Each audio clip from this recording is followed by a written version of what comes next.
What's going on, everybody? Welcome back to the channel. In today's video, we diving into MTG Arena, kind of getting myself caught back up, kind of going over some tips and tricks that you guys can do if you've also maybe taken a break from the game as a whole. With that being said, if you like the video, hit that like button. It definitely helps out a lot. If you're new here, you want to know I post new videos on the channel, hit that subscribe button. It puts a plus and plus one counter on the channel. And with that being said, let's just dive into it and let's just talk about it. So the first thing you may notice is, you're going to probably have your whole bottom of your screen completely full of quests. We only have 3 quests. To be quite honest, you probably won't have any wins in your daily and or your weekly unless you've maybe dabbled just like here and there. But for the most part, you really shouldn't have anything kind of filled out unless you stop playing. Like as you kind of see here, I have this 750 quest just kind of hanging out, almost complete but not complete. I actually got kind of lucky that I guess I set up my account to have 750 gold quests to complete once I decided to play again, but I guess I never got around to them. So I had 3 750 gold quests kind of sitting here waiting for me. So that's definitely a great increase of currency just to kind of have me dive back into and figure out whether I want to use it for drafts or events, or maybe if I want to just go out and straight up buy packs with it. The next thing you want to probably go to, other than that, kind of assessing where you are. I will also admit, you could always reroll one of these quests if you have a 500 gold quest. Definitely do that. You definitely want to try to maximize the amount of gold you're going to try to have coming in immediately when you first start playing. You probably want to go up here and assess where your currency currently stands.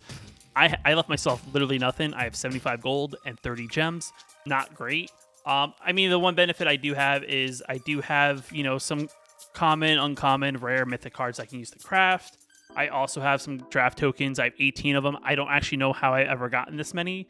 I guess from the various mastery passes, I just never play enough drafts to kind of, essentially go through all of them. So I can enter 18 drafts essentially for free. Granted, they're free, but I've kind of paid for them at some point. So I have 18 draft tokens that I can use now to play drafts, which is another great way to get your collection caught up to the latest and greatest set. That's kind of the thing I probably would also want to start with, is you probably want to go to your decks. Probably want to assess what you may have here in your decks list. I did dabble, right around when Kamigawa released, but I got kind of caught up. I wasn't able to kind of finish any of these decks, so all these decks are kind of started. So I do have some, decks that I did get some Kamigawa cards. So I do have some decks I'm kind of messing around with. I gotta probably dive it back into them, kind of assess what those decks really look like. I don't think I ever finished them. But other than that, you want to see what you kind of have going on. I don't actually have a lot of decks. Usually I have like almost this maxed out, but I guess I cleaned up my deck list. I'm not sure. But overall, you just kind of assess what decks. You can kind of see, my camera's blocking a little bit, but this deck's technically not legal at the moment. It has 4 cards in it that is yelling at me saying like, hey, those cards you can't play with. But we just kind of look at them. I'm not sure what the issue may be, but if we go up here, that's why. I have the standard version of these cards, but it set it to alchemy, so it's telling me I need to replace them with the alchemy version of the cards, which is something I'll do later. But if you ever see any of these triangles on your screen, it will let you know in some sort of manner what the reason is. It just says non-format cards for if you have played before, like let's just say you haven't played since before September and you haven't really updated your decks post-rotation, you'll probably have a bunch of these, as all the decks have some probably older cards that are no longer legal in the format. So you'll probably see a lot of these triangles. Your best bet is to assess what's in there that's that's usable. Whatever is not usable, you probably can scrap the deck completely, especially if the mechanic has rotated out and is no longer valid. But if you're like, say, someone who played like mono green or mono white, some things have changed, but you probably just have to adapt to the newer cards. So some decks are actually still playable. It's just you have to make some minor tweaks and adjustments to kind of get them caught back up to where the current decks live. But checking out your decks, kind of seeing what you have and going from there. So the next deck that is actually kind of interesting, or the next thing I probably would say that's actually kind of a cool idea, if you're not really sure what to build and what maybe you can afford based on your currency, Untapped GG is a pretty good website that actually kind of helps you kind of figure that out. I am a premium member to the website, so I have access to some features that you may not have at, the free level, but you can actually access this for free. And I do think you can access the feature I'm about to show off, but you can actually go to this and you can actually filter the decks that you see here. And these are all decks that they track the stats to let you know what the, how many matches are played, what the overall win rate is. And then if you actually notice here, you'll actually see that it will let you know what decks that you have that are craftable, meaning that you have the currency to actually build the deck. So if you're not someone who has a ton of currency, but you have some currency, maybe you have some cards, but not all the cards, you can actually go over to here, and then you can actually go to craftable decks, and then it'll kind of filter your list out. And it'll show you what decks you can craft with the currency you have. So you see, like, if I want to play Naya Humans, I need to use 5 of my rare cards to finish the deck out because I'm lacking Cave of the Forgotten Dragon, I'm lacking Helena's, and I'm lacking, you know, a Hopeful Initiate. So as the enchantments, you know, I'm probably missing the Kamigawa cards more than likely, is what I'm gonna say. Yeah, so I have all the other cards. I'm missing some of the Kamigawa cards. Mono White Aggro, I'm just missing an Initiate. Esper Control, they'll just be probably the latest and greatest cards because I did play it all the way up into Crimson Vow, so I do have a lot of Crimson Vow cards. And I'm just missing probably those, you know, I'm missing those cards from Kamigawa. It's definitely kind of cool, you know, if you're unsure of what you can build, maybe you want to play like a deck, but you're not sure how far off you are from, say, playing said deck. This is definitely a great tool. I definitely think it will help out any player who's unsure of what's currently also, you know, what's going around in the format as well. This is a great way to get caught back up to what the meta is.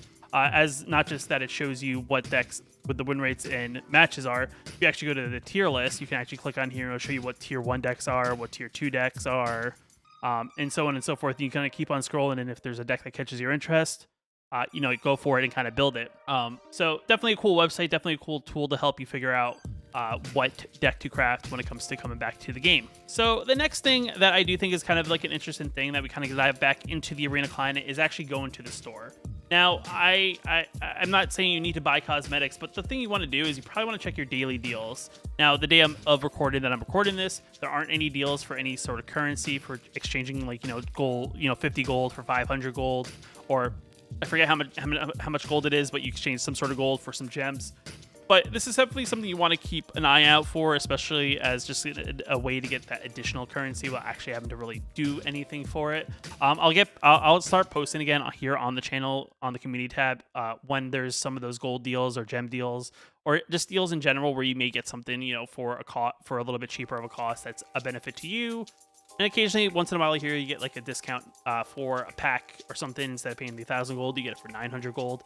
Not really the greatest deal, but it is still a deal nonetheless. I'll get back into the habit of also posting that and letting you guys know when I do get active. Other than that, you know, there's not really too much you can do other than play. I think playing the game is also another good way to kind of get caught back up. Before you maybe even invest in anything, you maybe just want to dive into it with one of the starter decks that you're given, because if you haven't played since rotation, you'll have all the newer starter decks, and all your older starter decks will kind of rotate out, and they give you the new ones to replace those. So if you want to just dive into kind of the game and kind of just see what people are playing, kind of get an assessment of what's going on there, you can definitely do that. But like I said, you know, you're not going to get caught back up into what people are playing and kind of get an idea of how decks play. It's definitely a good way to get ideas for decks too. I always sometimes, you know, when I either am playing against somebody or maybe even watching another content creator create YouTube videos, and I see someone else playing a deck that they're playing against and it looks interesting to me, sometimes I try to do my best and actually piece that together. And you know, with that being said, if this video helped you out, hit that like button. It definitely helps out a lot. If you're new here, you want to know when I post new videos on the channel, hit that subscribe button. And the next video I think I'm going to be working on is actually going to show you how I take maybe a top tier deck and I kind of dial it back a little bit, maybe to make it a little bit budget. I do think that's kind of a cool deck idea. If there's a deck that you maybe want me to try to do this to, leave a comment down below. And with that being said, I'll see you in the next video.